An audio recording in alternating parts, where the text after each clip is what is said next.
à l'honneur.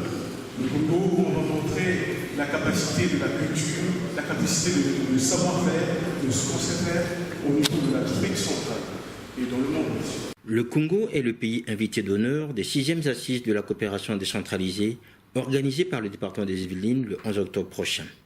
La manifestation préliminaire à ces assises a été organisée par la SADEMA, association présidée par M. Haro Massala, le 13 septembre dernier à Saint-Germain-en-Laye, en présence de Jean-Pierre Teta, député maire de Goudon, de Henri Lopez, ambassadeur du Congo en France, et de Mme Edith Titois, conseiller du président de la République, chef du département des Congolais de l'étranger.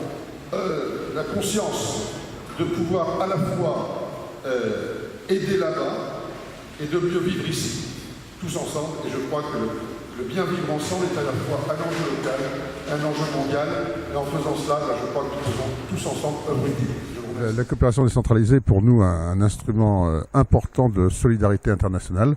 Le département des Yvelines s'est engagé en coopération, à la fois d'une manière propre, en prenant des accords de coopération avec un certain nombre de pays, dont votre pays, dans la région le département de la Cuvette, mais nous aidons aussi l'ensemble des associations de solidarité ou des associations de migrants à porter leurs propres projets et puis finalement à trouver toutes les occasions pour que le dialogue s'installe entre les citoyens yvelinois que sont aussi les ressortissants des pays africains dans notre département. Prenant la parole à son tour, l'ambassadeur Henri Lopez a d'abord remercié les autorités yvelinoises pour cet honneur fait au Congo, dont le mérite revient, a-t-il déclaré, aux associations congolaises installées dans les Yvelines. Chers compatriotes congolais, organisez-vous, soyez dynamiques, ne formez pas un ghetto, mais ayez le sens de la liaison avec les représentants du pays où vous êtes. Si nous n'avons pas d'argent à donner, nous avons une culture à diffuser, et c'est ça le plus important. C'est parce que, avec tout l'argent qui pourrait être mis dans des projets de coopération et de développement serait perdu si les gens, à la base, ne sont pas convaincus de la nature du projet et ce qu'il représente et de ce qu'il représente pour eux. C'est pour ça que la culture, à mon sens, est à la base du développement, et qui dit culture, dit dialogue, écoute de l'autre. Bien écoutez, je voudrais d'abord féliciter la diaspora congolaise pour la manière, pour sa vitalité au sein de la population des Yvelines, et dire qu'elle doit tirer profit de son séjour ou de sa résidence dans ce pays, c'est-à-dire en ayant des contacts avec la population, en dialoguant avec, d'une part pour faire connaître notre pays, pour donner envie aux Yvelinois de connaître sous toutes ses formes le Congo et de développer un partenariat ensemble. Dans quel objectif? C'est eux qui le définiront.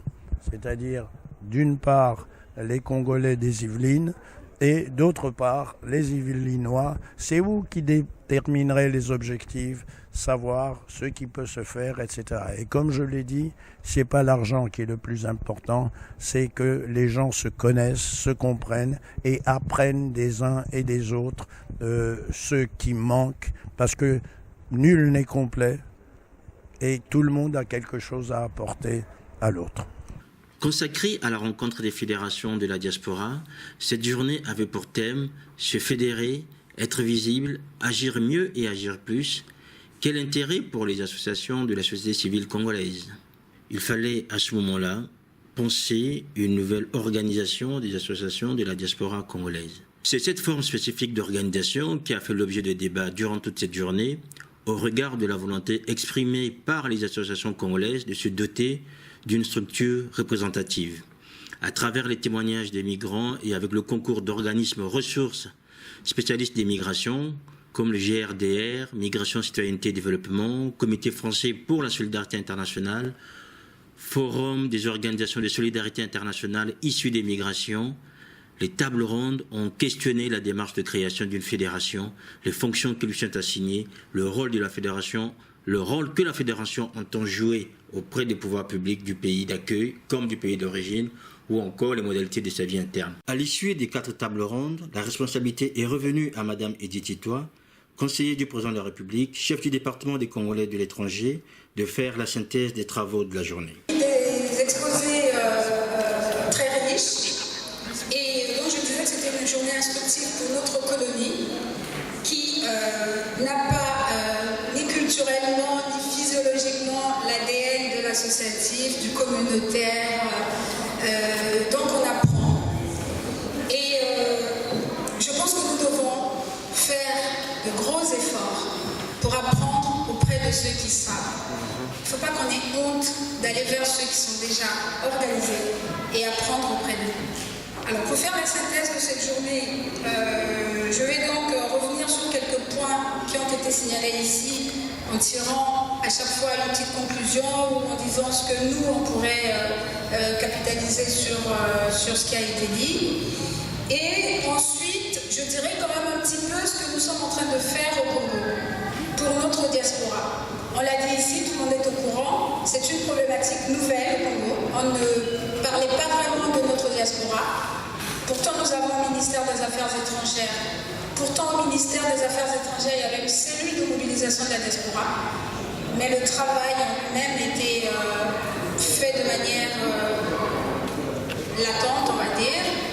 Et aujourd'hui, le président a pensé qu'il fallait mettre un réel accent sur cette problématique diaspora.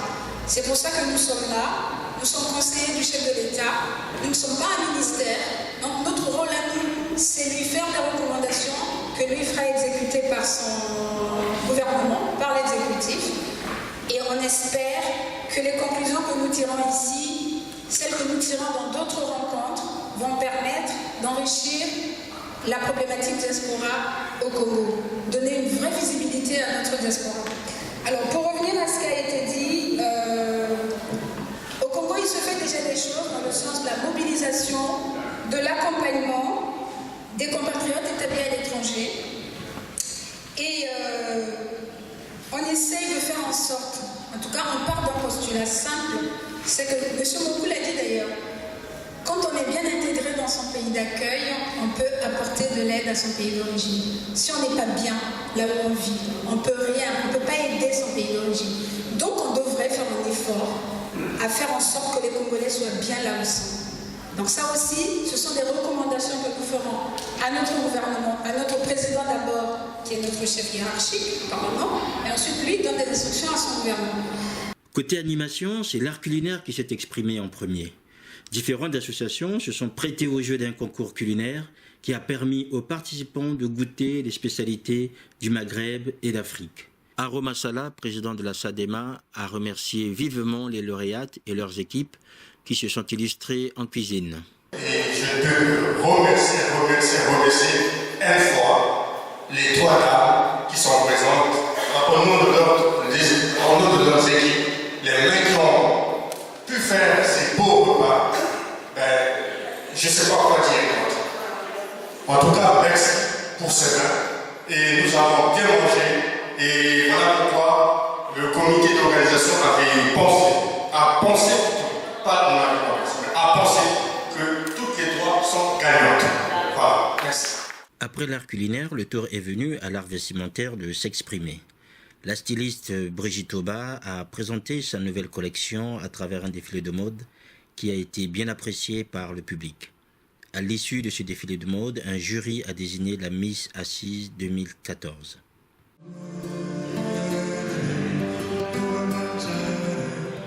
Pour boucler la journée, l'honneur est revenu à l'art musical.